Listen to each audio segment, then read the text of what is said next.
ঘুমানোর আগে 7 বার যদি এই দোয়াটি আপনি পড়তে পারেন, আপনার মনের সব আশা আল্লাহ কবুল করে দেবে। সব আশা আপনার কবুল হয়ে যাবে ইনশাআল্লাহ। এটি আপনি আপনার পরিবার মানুষকে শেয়ার করবেন। এটি আপনারা যখন দেখবেন শেয়ার করবেন, এটি আপনার একটি শেয়ারে আপনি আমল না করে সব পেয়ে যাবেন। জানেন সেটা কিভাবে? আপনার এই আমলটি যদি অন্য কেউ শুনে আমল করে, আপনি আমল না করে আর সব পেয়ে যাবেন। সুবহানাল্লাহ, কত সুন্দর ইসলাম, সুন্দর।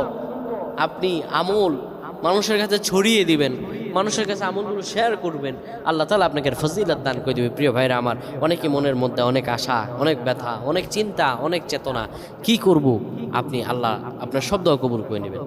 প্রিয় ভাইরা আমার, ঘুমানোর আগে যদি কোনো ব্যক্তি পড়তে পারে,